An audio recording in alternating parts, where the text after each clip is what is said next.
묵상기도 하심으로 2015년도 성탄 축하 예배 하나님께 드리겠습니다. 베들레헴 에브라다야, 너는 유다 족속 중에 작을지라도 이스라엘을 다스릴 자가 내게서 내게로 나올 것이라. 그의 근본은 상고의 태초이니라. 그러므로 임산한 여인이 해산하기까지 그들을 붙여두시겠고, 그 후에는 그 형제 남은 자가 이스라엘 자손에게로 돌아오리라. 하나님 아버지, 오늘 이처럼 저희들이 한 해를 보내며 성탄절을 축하하며 이 땅에 오신 주님을 경배하기 위하여 함께 예배를 드리오니, 오늘도 우리의 중에 좌정하여 주옵소서. 존귀와 영광이 세세 무궁토록 성부와 성자와 성령님께 있을지어다. 아멘.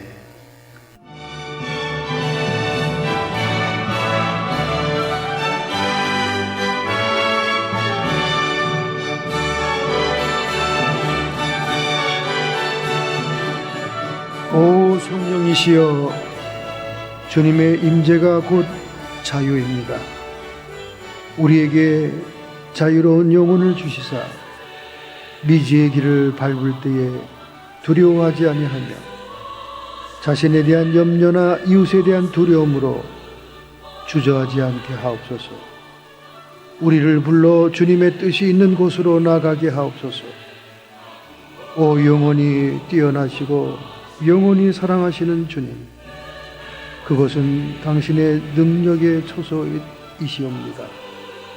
조지 애플턴의 기도처럼 우리도 영원한 고차가 되시는 주님을 환영하며 주님의 영이 우리와 함께함으로 모든 결박과 멍해와 질병과 고통과 염려로부터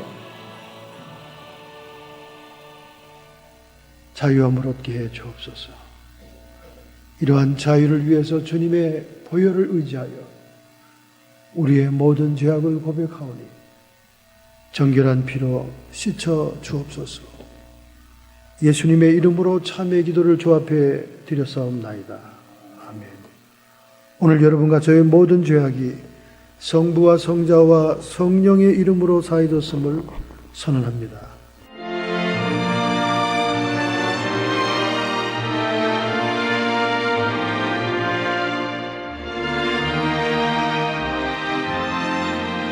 하나님의 말씀은 마태복음 2장 1절부터 12절의 말씀, 신약성경 2페이지입니다. 경배자, 무간자와 박해자라고 하는 예수님을 대해 세 가지 유형의 인물에 대해서 말씀의 은혜를 받고자 합니다. 은혜를 받기 전에 먼저 기록된 계시의 말씀을 봉독할 때 살아계신 하나님의 음성이 여러분의 영혼 속에 들려주기를 축원합니다. 함께 통독하겠습니다. 헤로드 왕 때 예수께서 유대 베들레헴에서 나심에 동방으로부터 박사들이 예루살렘에 이르러 말하되, 유대인의 왕으로 나신 이가 어디 계시며 우리가 동방에서 그의 별을 보고 그에게 경배하러 왔노라 하니, 헤로드 왕과 온 예루살렘에 듣고 소통한지라. 왕이 모든 대제사장과 백성의 서기관들을 모아 그리스도가 어디서 나겠느냐 물으니, 가로되 유대 베들레헴이오니 이는 선지자가 이렇게 기록된 바, 또 유대 땅 베들레헴아, 너는 유대 고을 중에 가장 작지 아니하도다. 내게서 한 다스리는 자가 나와 내 백성을 이스라엘의 목자가 되리라 하셨음이니라. 이에 헤롯이 가만히 박사를 불러 별이 나타난 때를 자세히 묻고 베들레헴으로 보내며 이르되, 가서 아기에 대하여 자세히 알아보고 찾거든 내게 구하여 나도 가서 그에게 경배하게 하라.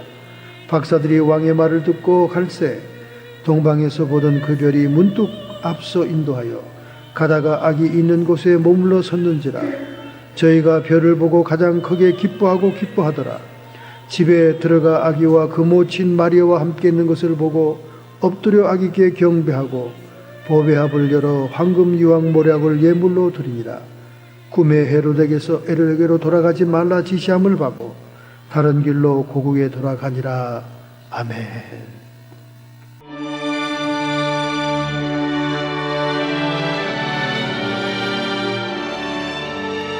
요즘은 유학생들이 좀 숫자가 줄었습니다만 미국의 중고등학교 유학생으로 오는 분들을 보면 정말 한국서 적응할 수 없는 그런 성적을 가진 사람들입니다. 대개가 어차피 한국에 남아있으면 전문은 대학도 갈 수가 없으니까 미국서 영어라도 배우겠지 하는 그런 의미에서 보냅니다.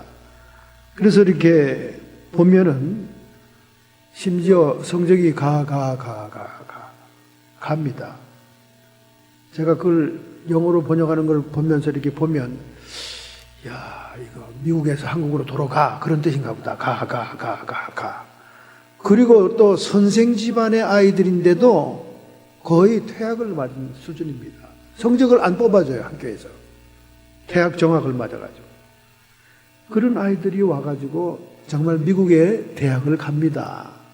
그런데 어떤 부모님들은 유시를 안 넣어준 것을 불평합니다. 유시대학을. 여러분, 미국의 유시는요, 서울대학보다 훨씬 좋은 대학입니다. 서울대학의 랭킹은 세계적으로 500순위에 들어갑니다. 500대 대학에 들어가요. 100대 대학에도 못 들어갑니다. 그래 자기 아들들이, 자기 자녀들이 한국에 있으면 서울대학에 원수나 접수하겠어요? 가는데 전부 다. 그럼 퇴학 정학 맞은 애들인데. 그런데 마침 우리 근주 동네에 75년 된 정말 보석 같은 학교가 있습니다. 너무 믿음이 좋은 학교예요. 75년 동안 아이들을 개혁 장로교회 신앙으로 키워냅니다. 그 적응 못하는 불량 학생들이 거기서 교장이 받아주기만 하면 고등학교 4년 과정 동안 애들이 획가닥 변해요. 왜냐하면 매주 매일 채플 시간이 있고 매주 유명한 강사들이 와서 그 대강당의 아이들을 신앙교육을 시킵니다. 그러니까 정말 우리 사모가 애를 썼죠. 왜냐하면 그 교장 선생님들하고 교섭하면서 그 불량 학생들을 좀 어떻게 잘 좀 선처해달라고 그러니까 아주 처음에는 난감하는 거예요. 어떻게 이렇게 성적도 없는 애들을 받아달라고 저러냐. 뭐 영어 토플 시험 이런 거는 뭐 점수도 없죠. 뭐 영어 시험 봐야 걔들은 뭐 합격도 안 되는 애들이니까. 그런데 목사 부부가 간절히 부탁하니까 그들이 참 믿음이 괜찮은 분들이에요. 그 동네는 전부 다 신앙촌입니다. 그러니까 믿음으로 예수의 이름으로 받아주시더라고. 그래서 다 그 아이들이 정말 4년제 대학을 다 갔지 않습니까? 정말 유수의 대학들을 갔죠. 정말 부모들은 기적이 일어난 거예요. 사실은 기적이 일어난 겁니다. 기적이 일어난 거예요. 서울대가 세계 랭킹 대학 순위 500순위에 들어갑니다. 그런데 유시나 이런 일반 대학들은 다 100속에 들어가잖아요.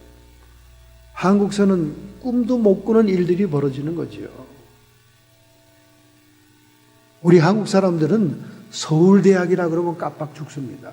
이 한국인의 정서가 정말 희한한 거예요. 물론 한국에서 대표적인 대학이 서울대학이니까 기대가 크죠. 그리고 거기 들어가기 위해서 자식들을 엄청난 돈을 들여 쪽집게 가외를 시켜가면서 대치동으로 쪽방으로 이사가면서 좋은 학군에서 애들을 키워내가지고 서울대학을 정말 간신히 턱걸이, 정말 인기 없는 학과라도 집어넣는 그런 한국인의 정서에서 서울대학에 대한 기대는 엄청납니다.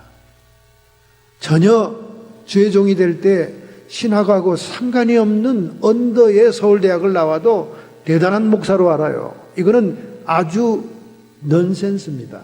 넌센스예요. 신학은 대학 과정에서도 신학을 제대로 배운 사람들이 더 신학이 발전하는 거예요. 일반 학문 아무리 많이 해봤자 별 도움이 안 되거든요.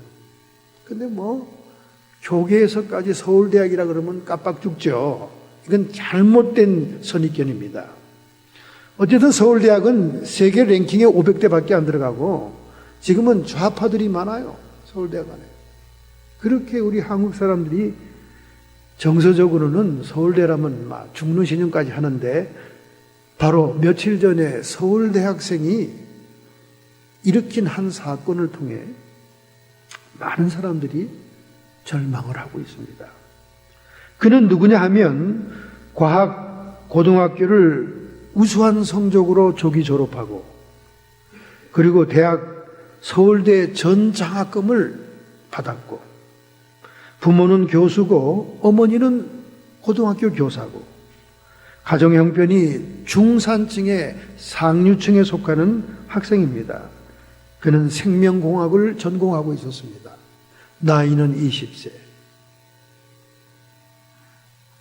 그런데 그가 자취하던 신림동의 옥탑방에서 메탄올을 사과즙에다 타서 마시고 투신 자살한 겁니다. 20세의 꽃다운 서울대 학생. 서울대학 하면 전부 다 우리 한국의 정서가 그렇지 않습니까? 그런데 그가 자살했어요. 그가 투신 자살하기 전에 그의 온라인 커뮤니티에 유서를 남겼습니다. 그 유서가 인터넷 누리꾼들에게 대단한 화제가 되고 있어요. 그 유서의 내용은 뭐냐? 유명한 수저론입니다. 수저론이 뭐냐? 자신은 태어날 때 금 전두엽을 가지고 태어났다 이거예요. 금 전두엽이란 뭐냐? 이 전두엽이 머리가 좋은 걸 얘기하는 거거든요. 이 앞에 두뇌.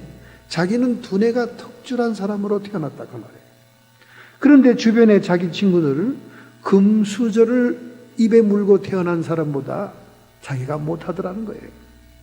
그래서 수저놀이라는 유서를 갖다가 남겨놓은 거예요. 그러니까 태어나기 전부터 부모들의 재산과 권력에 의해서 금수저를 물고 태어난 아이들, 그 아이들을 내가 따라잡을 수가 없다. 너무 이런 세상이 판치는 세상에 내가 살아남을 이유가 없다. 금수저냐 흙수저냐 이게 인생을 결정하는데 이런 사회에 나는 살고 싶지 않다. 이게 수저론입니다, 여러분. 우리 한국 사회에서 일면 맞기는 맞는 얘기죠.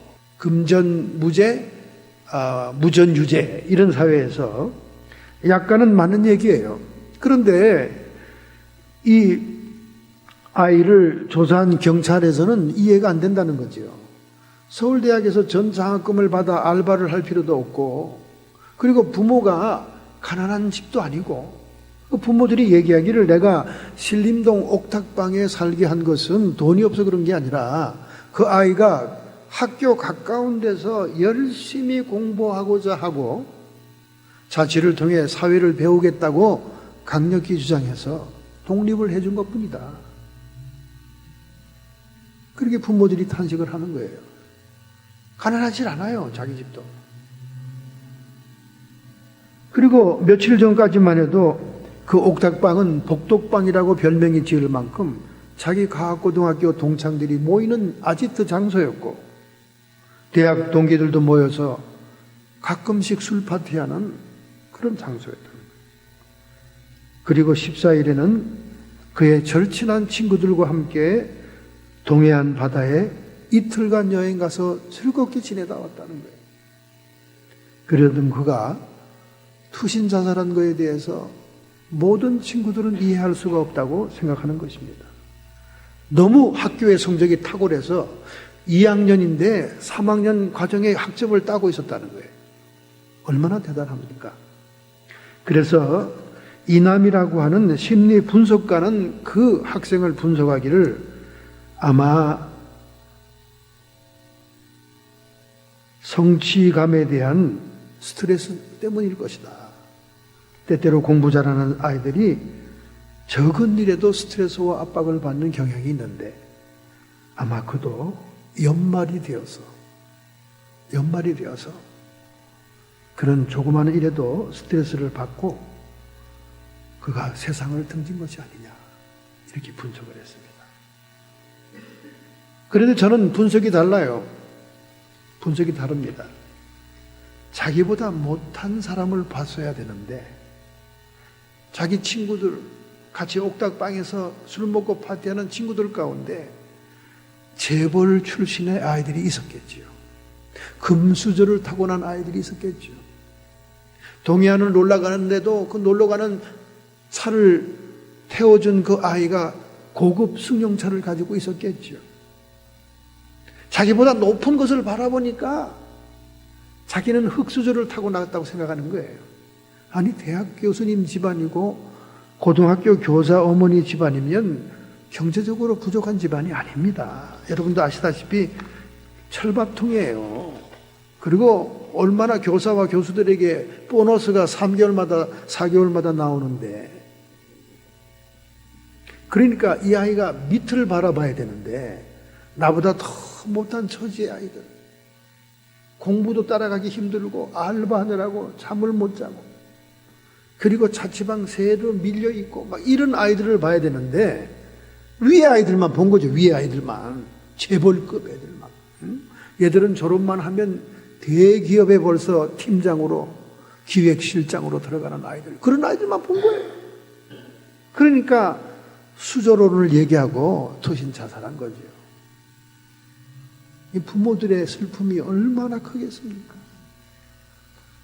이처럼 여러분, 연말이 되면 많은 사람이 우울증에 빠진다는 거예요. 이 크리스마스 병이라고 그럽니다. 크리스마스 병. 연말이 되면 우울증에 빠져요. 산호세에 있는 김모 씨 40세, 그는 동창회에 참석했습니다. 그랬더니 동창들이, 본래 동창회에 아주 자신있게 나오는 사람들은 잘 나가는 사람들이에요.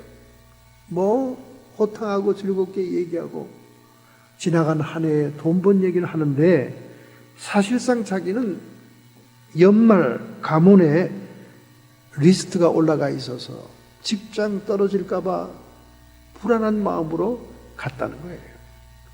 그런데 그들과 얘기하다 보니까 더 불안해지고 더 비참해지더라는 거예요.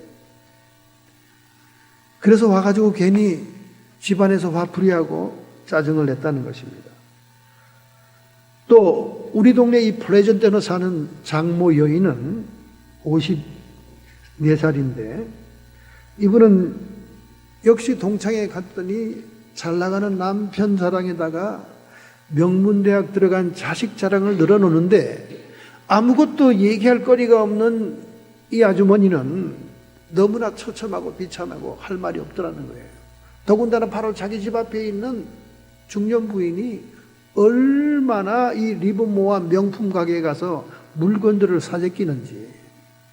여러분, 바로 동네 앞이니까 차고 열리고 닫히고 자동차 오는 거 다 보잖아요. 차에서 뭐 굿진이 뭐니 하면서 명품 가방을 끌어내가지고 막 쇼핑한 걸 가지고 들어가는데 그걸 보는데 그냥 속이 상하다는 거예요. 나도 미국 가서 열심히 살았는데, 열심히 밤낮 없이 뛰었는데 어떻게 우리는 이렇게 궁색하고 저는 저렇게 부유하게 사는가.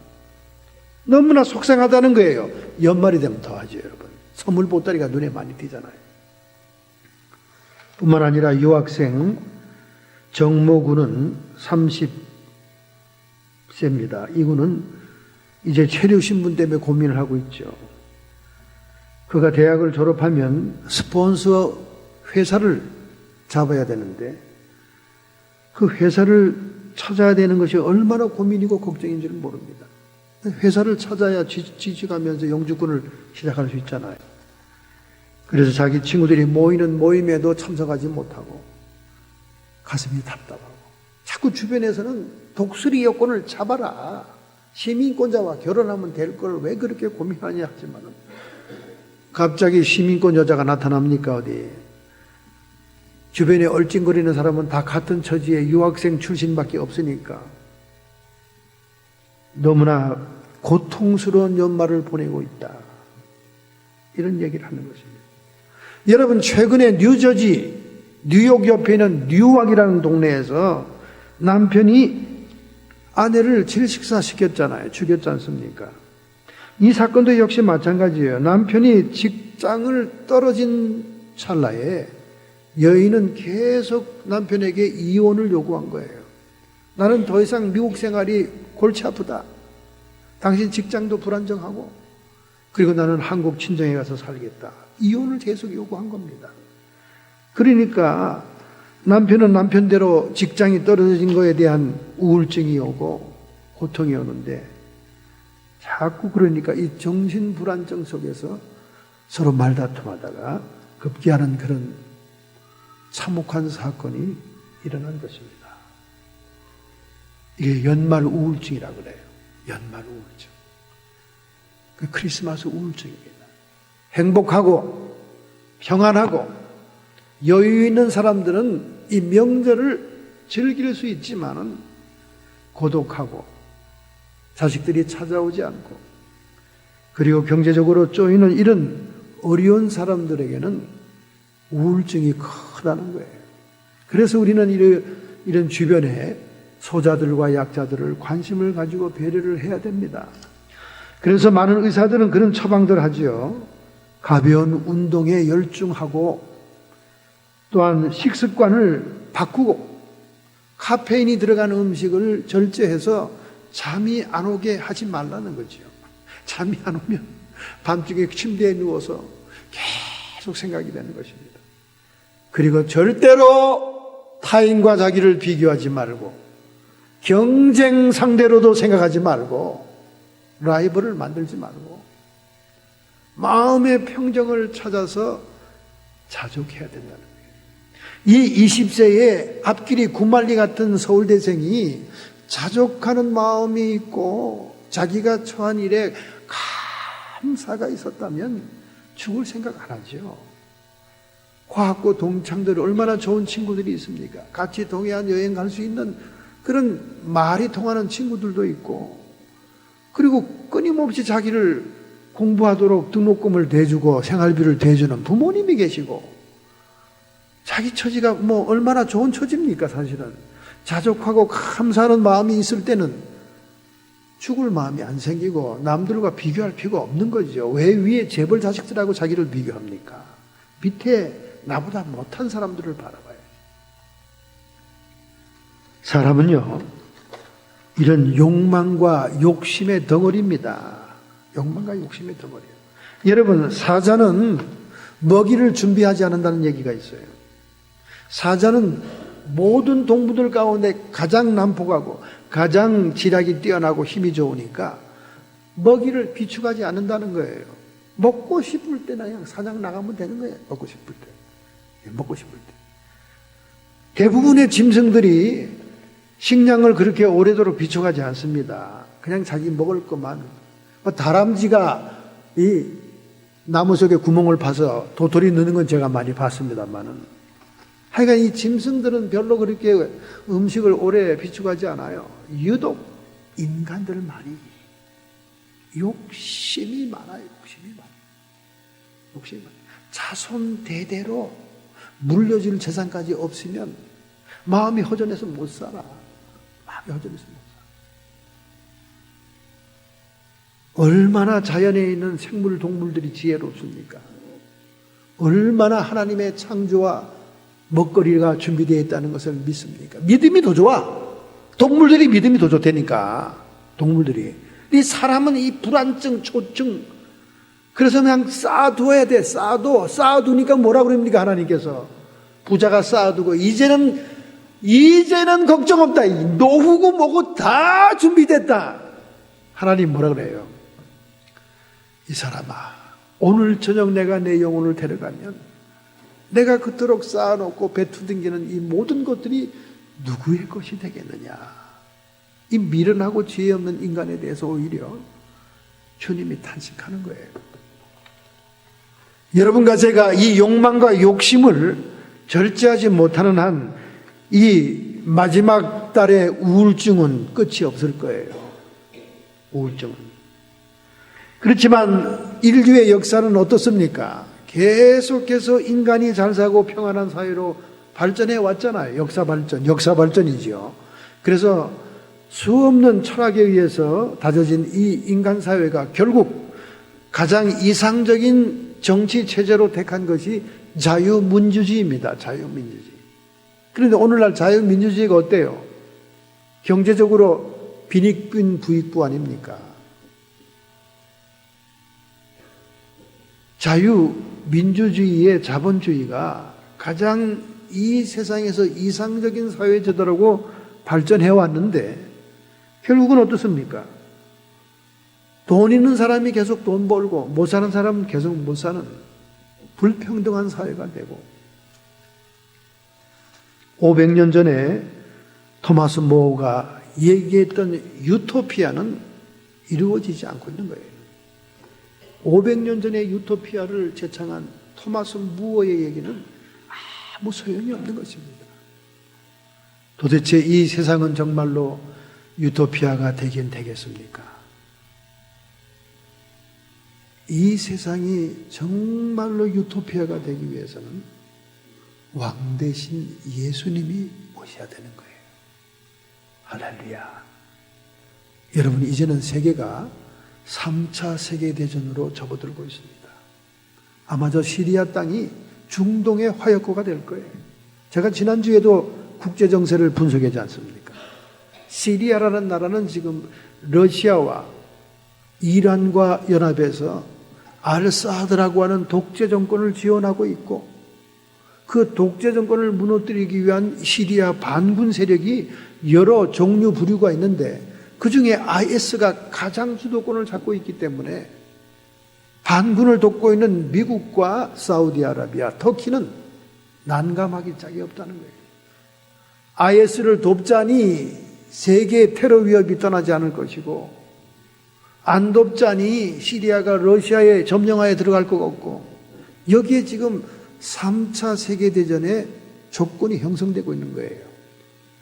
이미 에스겔서 38장에는 마곡과 곡의 전쟁이 일어날 것이다. 러시아의 동맹과 남방왕 중동의 동맹들이 연합하고 유럽과 미국이 연합해서 결국 세계는 3차 세계대전으로 접어듭니다. 이것이 에스겔 38장에 너무나 자세하게 예언되어 있어요. 아마 그 기폭저가 아마 이스라엘이 이란의 동쪽을 핵폭탄으로 공격하기 때문일 것입니다. 왜냐하면 지금 이란이 이미 핵폭탄을 다 소유하고 내면적으로 만들고 있으면서 오바마를 속여가지고 지금 모든 제재를 풀어 평화협정을 맺었잖아요. 대통령이 속고 있는 거예요. 이미 이스라엘에서는 모사드가 이란이 핵폭탄을 가지고 있다고 알고 있습니다. 북한처럼 이미 북한의 모든 기술을 받아들여서 만들어 놨어요. 그래서 이란의 동부 쪽에는 말이죠, 이렇게 원자핵 발전소가 쫙 있습니다. 그 원자핵 발전소를 이스라엘이 공격할 수밖에 없는 거예요. 왜냐하면 이란이 가지고 있는 핵폭탄이 날아오기 전에 미리 공격을 해야 됩니다. 그래서 그 동부 쪽이 완전히 폐허가 되어서 사람 살 곳이 못 되게 되는 겁니다. 그게 성경에 에스겔 38장에 예언된 말이에요. 그러니까 3차 대전을 향해서 세계는 가고 있는 것입니다. 그러나 우리 성도들은 이런 역사의 진보가, 진전이 예수 그리스도의 재림을 가까이 오게 하는 것이라는 소망이 있는 거예요. 500년 전 토마스 무어가 얘기했던 그 이상국과 유토피아는 이 지상에서 인간의 힘으로는 건설되지 없습니다. 오직 만왕의 왕 대신 예수님만이 유토피아가 건설되게 할 줄로 믿습니다. 그런 의미에서 오늘 성탄은 너무나 중요한 날입니다. 그런 의미에서 예수님의 재림을 기다리고 사모하는 것은 너무나 우리의 귀한 신앙인 것입니다. 예수님의 역사적인 탄생에 대한 신비는 동방박사 세 사람의 방문으로 우리가 풀린다고 얘기할 수 있습니다. 예전에는 동방박사 세 사람이 누구냐 굉장히 의문이 있었는데 고고학적으로 증명이 됐어요. 그래서 멜콘이라는 노년의 백인이 있습니다. 백발의 수염을 달고 있던 이 사람은 예수님께 황금을 선물하게 되죠. 동방박사 가운데 제일 나이가 많은 사람이에요. 황금을 선물한다는 것은 예수가 장차 왕권을 가질 것이다 하는 의미가 포함된 겁니다. 두 번째, 중년의 흑인 벨사살은 몰약을 선물합니다. 그 당시에 몰약은 세계에서 가장 값비싼 향료였어요.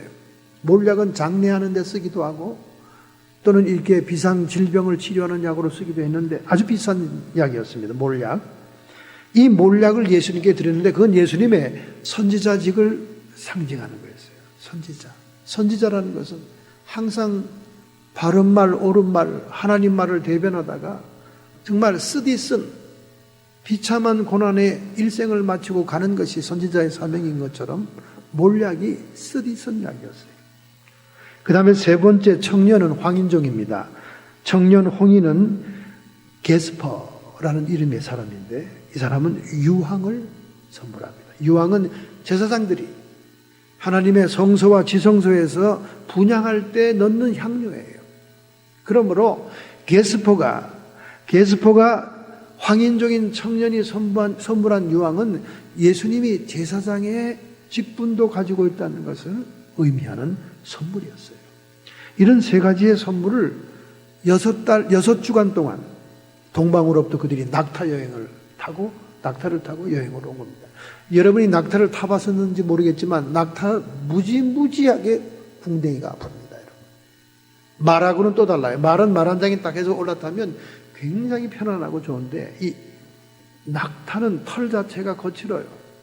그리고 낙타는 너무나 불편한 운송수단임에도 불구하고 그들이 6주간을 낙타를 타고 여행을 해서 예수님을 경배하게 된 겁니다. 이처럼 이방인들이 주님을 찾아온 것은 예수님이 단순히 유대인으로서 이스라엘의 왕권만 가진 것이 아니라 세계 만민의 구세주로 오셨다는 사실을 동방박사 세 사람을 통해 보여주고 있는 것입니다. 특별히 이런 자세한 내용들이 여러분 알죠? 이태리 사람 마르코 폴로라고 동방견문록을 썼던 세계 최초로 세계를 여행했던 그 사람이 AD 1275년도에 천문학이 발달되고 융성했던 고대 문명도시 사바를 방문하죠.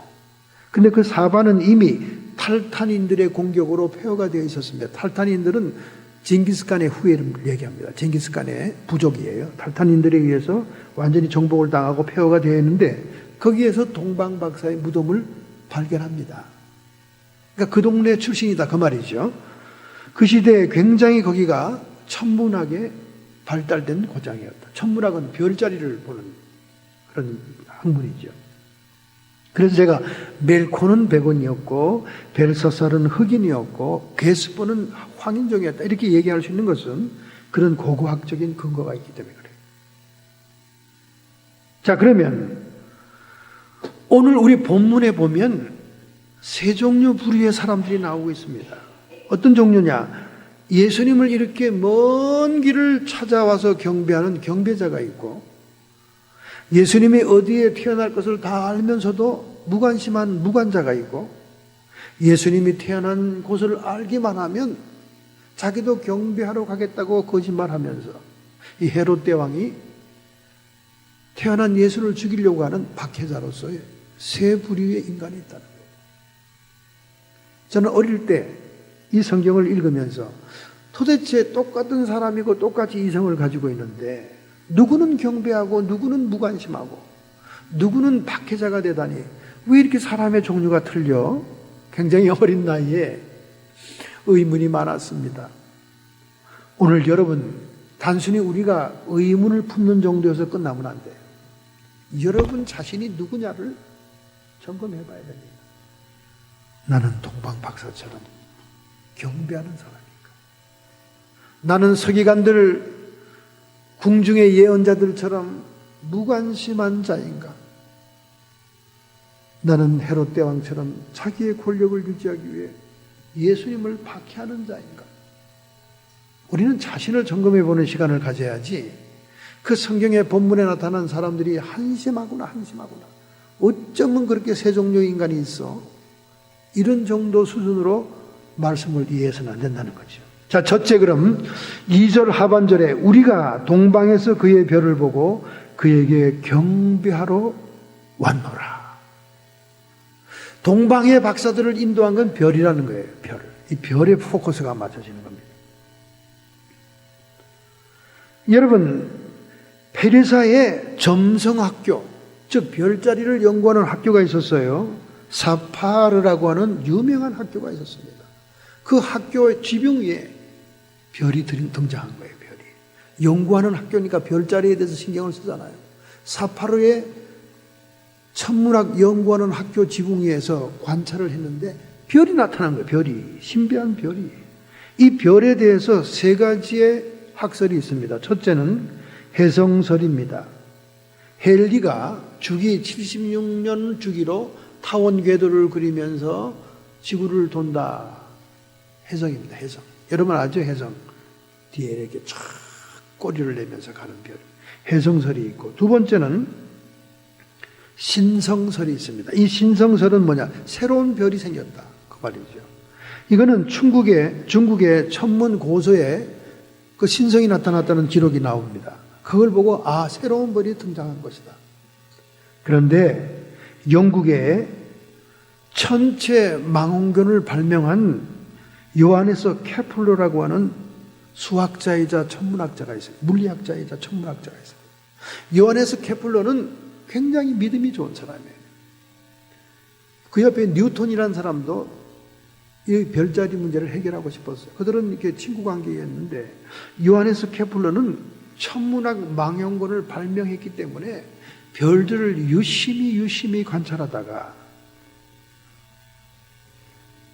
800년 주기로 목성과 토성이 겹치는 현상을 발견합니다. 고대로부터 목성과 토성이 겹치게 되면 새로운 왕이 출현한다는 그런 천문학적인 가설이 있었어요. 그러니까 요하네스 케플러는 그 예수님이 새로운 왕으로 오실 때 그 신비함을 그의 천체적인 지식으로 관찰한 결과 800년 만에 한 번씩 오는 목성과 토성이 겹치는 현상이었다 하는 것을 가설로 내놓습니다. 그런데 오늘날 얼마나 컴퓨터가 발달되어 있습니까? 금방 컴퓨터로는 계산이 나오죠. 그래서 예수님 당시, 즉 예수님이 태어날 즈음에 BC 7년경에 3번 목성과 토성이 겹친 사건을 컴퓨터가 발견해냅니다. 그게 5월 29일, 10월 3일, 12월 4일이었어요. 그러니까 페르시아의 천문학 학교의 사파로 지붕에서 그들이 처음 찬란한 빛나는 별을 발견했을 때가 날짜가 5월 29일이었어요. 이상하다. 이 왕이 출현하는 현상인데. 그래서 5월 29일 날 발견하고 난 다음 그 다음 10월 3일 날 또다시 그런 현상이 나타나니까 그때는 모든 여장을 꾸미고 동방박사가 6주간의 여행을 출발한 거예요. 그러다가 예수님의 말구유 앞에서 다시 한번 찬란한 빛을 빛납니다. 이게 12월 4일입니다. 그래서 그들이 예수님의 태어난 곳을 발견하고 들어가 경배하는 거죠. 그래서 요하네스 케플러의 이 학설이 말이죠. 컴퓨터 계산으로 확인이 된 겁니다. 이것이 12궁성 중에 어성좌, 물고기좌에 생긴 현상이다 그 말이죠. 이걸 결합설이라고 합니다. 결합설. 별이 결합돼서 찬란한 빛을 쫙 비쳤다. 너무나 우리가 천문학적인 과학적인 증명을 볼 수가 있는 것입니다. 이들은 왜 그렇게 왕이 오시는 것에 대해서 신경을 쓰면서 별자리와 함께 연구를 했는가? 그것은 페르시아의 국무총리였던 다니엘의 계시록 때문에 그랬어요. 다니엘의 계시록에 보면 하나님이 기름 붓는 왕이 온다는 사실이 기록되어 있고 그것이 계시록으로 내려와 있기 때문에 그들의 신앙으로 다니엘이 넘겨준 야훼 신앙과 함께 메시아를 도래하려고 메시아를 대망하는 신앙이 있었기 때문에 그렇게 별자리가 연구가 된 것입니다. 할렐루야. 정말 다니엘의 신앙은 이렇게 이방 땅에 야훼 신앙을 뿌리 깊게 하고 그리고 메시아를 경배할 수 있는 후손들을 키워낸다는 겁니다. 얼마나 놀라운 일입니까, 여러분? 할렐루야. 우리는 기록된 계시의 말씀이 있는 연고로 해서 이렇게 복잡한 별자리를 연구하지 않아도 오늘 주님을 경배할 수 있는 것이 정말 감사하여 특권입니다. 할렐루야. 두 번째입니다, 여러분. 두 번째 12절. 꿈에 헤롯에게로 돌아가지 말라 지시하심을 받아 그들이 헤롯에 들르지 않고 그냥 가버렸어요. 헤롯은 은큼한 속셈을 가지고 있었던 거예요. 왜냐하면 정통성이 없는 이두메 사람입니다. 이두메 사람이 옥타비우스 로마의 황제에게 가가지고 금을 주고 유다의 왕권을 사가지고 왔어요. 그래서 괴뢰 정권을 세운 거죠. 그렇기 때문에 유대인들이 정통성을 인정하지 않은 왕이기 때문에 왕 자리에서 항상 불안했습니다. 항상 불안했어요. 그런 차제에 유다의 왕이 났다고 그러니까 얼마나 불안했겠습니까? 그래서 넌지시 옆에 있는 서기관들에게 물어보잖아요. 그죠? 물어보죠. 그들이 서기관들은 너무나도 잘 알아, 성경을. 유다 베들레헴, 거기서 고울이 가장 작을지라도 백성을, 이스라엘 백성의 목자가 납니다. 다 알고 있어. 여러분, 성경을 얼마나 알고 있느냐가 중요하지 않아요. 중요하지 않습니다. 자기들의 이권, 자기들의 현상을 유지하기 위해서 권력에게 아부하고 물질에 눈이 멀은 자들은요, 성경 아무리 읽어도 아무런 영향이 없어요. 그래서 그걸 영적으로 보면 안대를 꼈다 그럽니다. 안대. 영적으로 보면 이게 안대를 낀 사람이 있어요. 환상에. 이 사람들은 뭐는 성경 지식이 뛰어나고 성령의 은사를 체험하고 별 신앙 연조가 있다 할지라도 안대가 끼어 있는 것은 세상의 물질의 욕망, 세상의 권력의 욕망, 세상의 명예의 욕망, 이생의 자랑, 육체의 정욕, 안목의 정욕이 안대가 되면요, 진리의 말씀이 알고도 실천이 안 되는 거예요. 알고도. 그래서 야고보서 2장 22절 23절에 예수님 동생이 뭐라 그럽니까? 믿음이 행함과 함께 일하고 행함으로 믿음이 온전케 되느니라. 믿음이라고 하는 추상적인 이론과 지식을 암만 가지고 있어도 지금 내 이권, 나의 욕심, 이런 것들이 내 앞에 있으면은 내가 선택하면 진리의 말씀은 아무 소용이 없는 거예요. 행함으로 옮겨지질 않습니다. 그렇기 때문에 믿음은 행함과 함께 온전해진다는 거예요. 실천을 해야 된다는 거예요. 서기관들이 아무리 예수님이 베들레헴에 태어날 것을 알고 있으면 뭐합니까? 경배하러 가지라는 걸 다 알고 있어요. 금방 탁 율법서를 예언의 부분을 들춰서 헤롯 대왕에게 답변을 줬습니다. 소용없어요. 그래서 헤롯 대왕이 머리를 써서 동방의 박사들이 어렵게 예수님을 발견하면 나도 경배하러 갈 테니 나에게 들렀다 가라. 그런데 하나님께서 동방의 박사들에게 계시를 줘. 그들이 헤롯에게 들리지 않고 다른 길로 가게 해버렸어요. 얼마나 동방의 박사들이 하나님의 말씀에 순종하는 자들입니까? 결국 헤롯 대왕은 2살 아래에 난 자들을 전부 다 죽여버리는 그런 폭정을 행함으로 예수를 죽이고자 했으나 예수님은 또 하나님의 인도로 애굽으로 피신을 하잖아요. 이것이 박해자의 모습입니다. 오늘 여러분은 어떻습니까? 비록 사도 바울처럼 예수쟁이들을 박해하지 않는 입장에 있다 할지라도 우리는 헤롯 대왕 옆에서 권력에 아부하고 현실에 안주하고 물질의 눈이 멀은 그런 서기관들처럼 율법의 예언의 말씀을 알면서도 아무 감동이 없는 그런 신앙생활은 아닌지 우리 자신을 점검해 봐야 됩니다.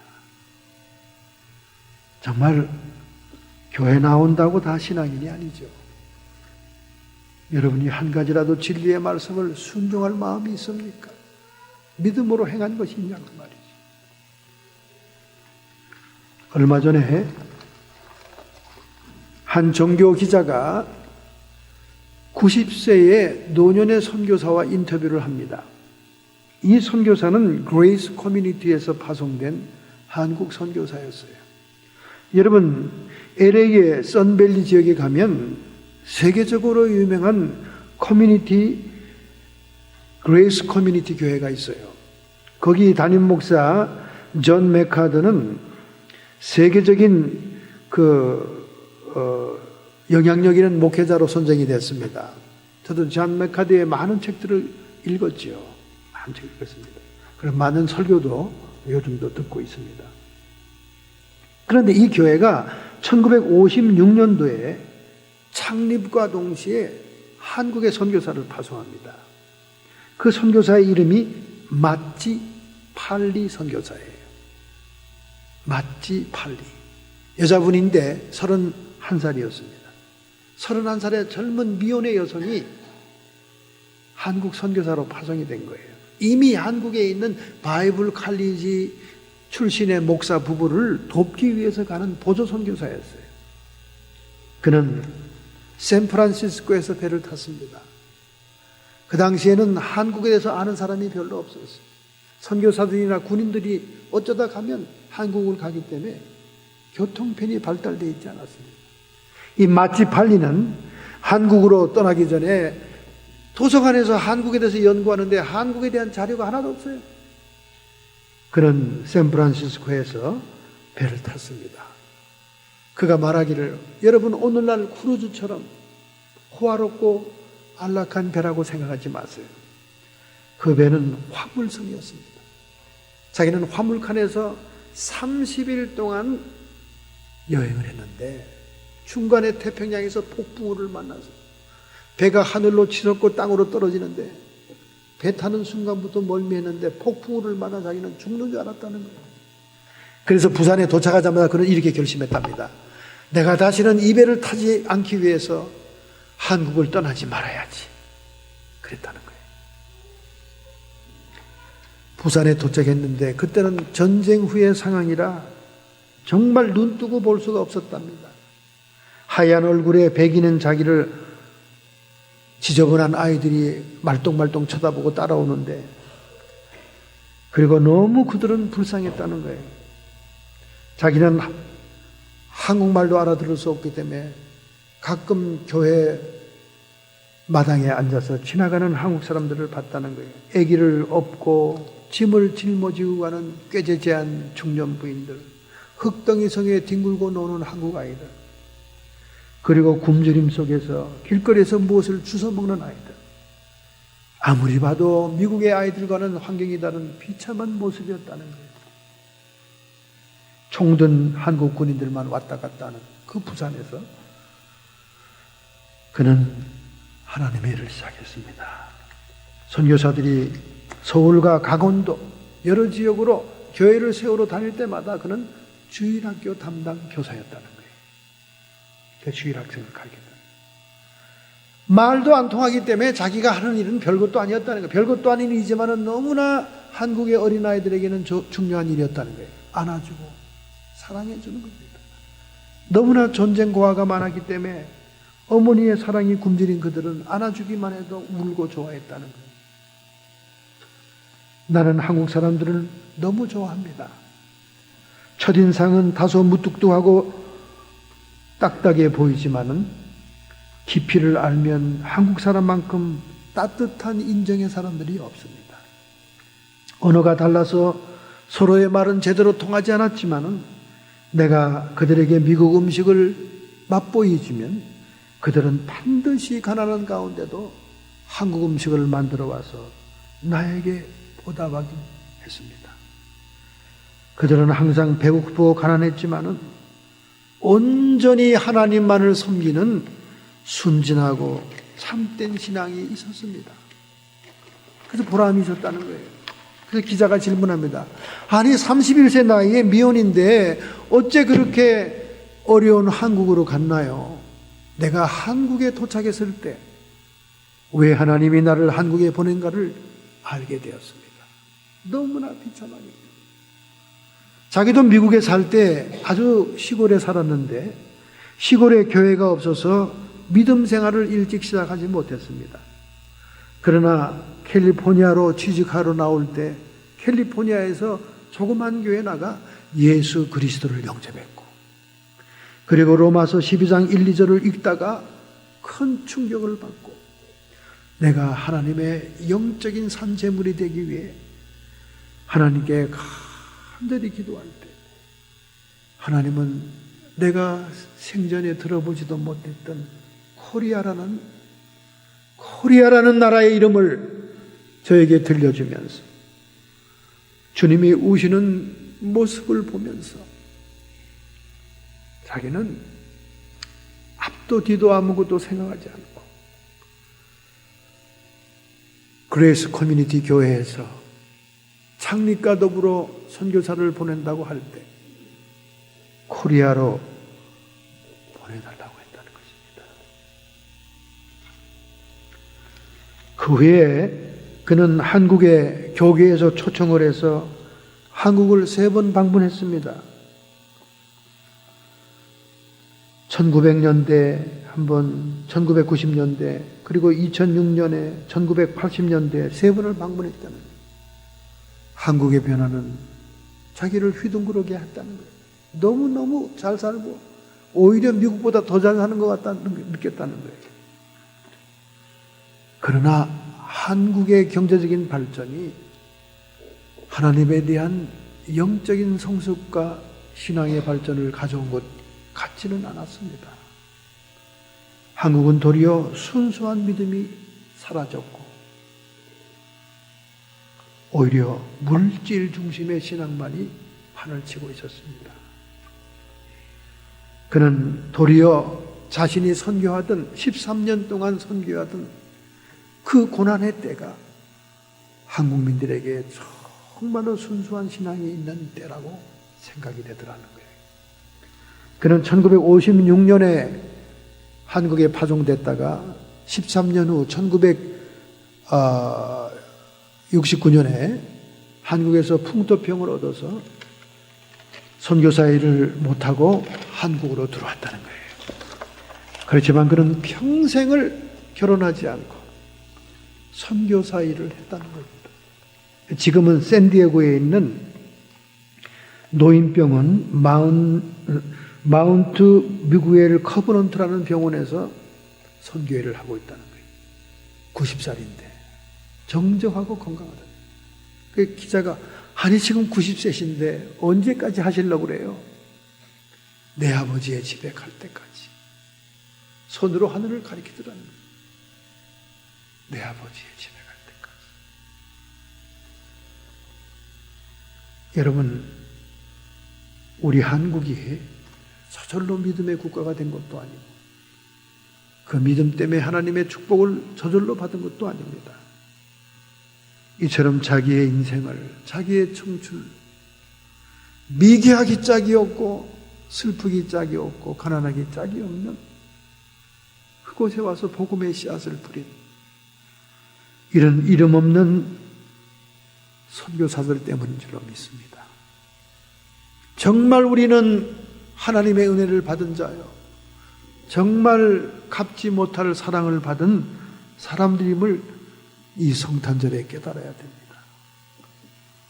우리는 세계를 향해서 역시 받은 바 은혜의 복음의 씨앗을 뿌릴 수 있는 기도의 사람, 물질의 사람, 헌신의 사람들이 되어야 됩니다. 오늘 여러분은 예수 그리스도에 대해서 무관심한 자들입니까? 아니면 박해하는 자들입니까? 아니면 동방의 박사처럼 6주간의 너무나 지치고 힘든 오랜 고난의 여정을 믿음의 신실함 때문에 메시아를 경배하기 위해서 그들이 그 고통스러운 여행을 마다하지 않고 왔던 것처럼 오늘 여러분과 저의 삶을 드려야 될 줄로 믿습니다. 이 마치 발리 선교사가 마지막으로 이렇게 얘기했습니다. 부자가 된 한국 나라에 가보니까 이제 기독교의 신앙은 부자 축복을 받는 종교가 되었더만요. 여러분은 어느 곳에도 눈을 돌리지 말고 오직 주님만을 위해 섬기는 자가 돼야 순수하고 참된 신앙입니다. 그렇게 종교기자에게 일침을 가했다는 거예요. 할렐루야!